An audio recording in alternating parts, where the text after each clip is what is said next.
Christian, je suis aux côtés de Timo Salonen qui vient de boucler ses ceintures et qui paraît très concentré. Ce que je peux vous dire, c'est qu'il va partir avec des pneus Michelin C3, c'est-à-dire des pneus cloutés à 160 clous à peu près, avec des gommes dures et des pneus très étroits. Je pense que c'est une indication pour Bernard Darniche qui pourra nous dire tout à l'heure si ça a été le bon choix sur cette spéciale qui a beaucoup fondu. Je viens de la faire en compagnie de Monsieur Boïry, le président de l'Automobile Club de Monaco, et il y a des endroits où il n'y a pratiquement plus de neige. Non, mais Christian, je pense que là, le choix va être quand même relativement facile. Ils vont à peu près tous choisir le même type de pneus. Quoique les ouvreurs, maintenant, sont passés il y a 2 heures, mais je pense que les informations ont dû circuler. Il y a certainement 200 ou 300 mètres de neige plus ou moins apparente, mais après, ça va être vraiment de la glace et de la neige damée. On a vu à l'instant le coéquipier de Salonen, Arjan, qui était en train de programmer son Trickmaster, l'instrument qui lui permet de naviguer. Oui, et puis il a montré les premières notes à Timo Salonen qui a pris connaissance ainsi des premières vitesses. Je peux vous dire que le premier virage qu'ils auront à prendre se négociera à peu près à 100 à l'heure. Et Timo Salonen toujours très concentré, je n'ose pas intervenir. Non, c'est le départ dans 20 secondes, Christian. Oui. Le chronométreur, avec ses doigts, vient de le signaler au pilote. Donc je vous le rappelle, vous vivez actuellement en direct la première épreuve spéciale du rallye de Monte-Carlo.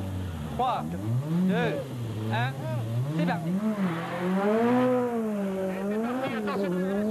Ça part vite avec une carbomotrice.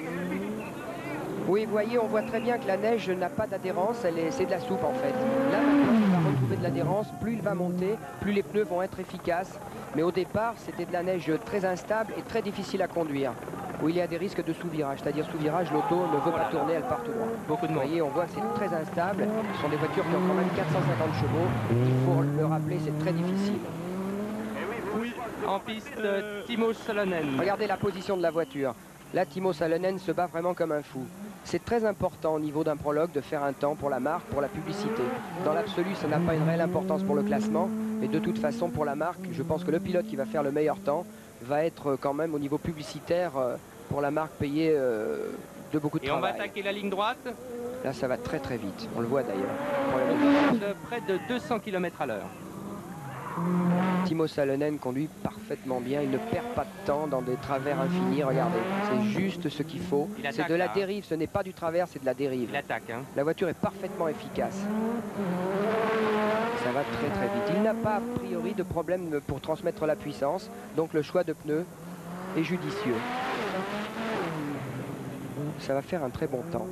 Mais vous voyez, les spectateurs ont brassé la neige et là c'est extrêmement difficile parce qu'elle est lourde, elle est en train de fondre et on a des problèmes sur les freinages dans une En fait, on disait 1 minute 15, ça sera plus long. Hein. Hier, on est monté en 2 minutes avec une berline de série. Mais la neige a évolué, elle est plus difficile qu'hier. Hier, elle était gelée, aujourd'hui, elle est très molle. 37,99.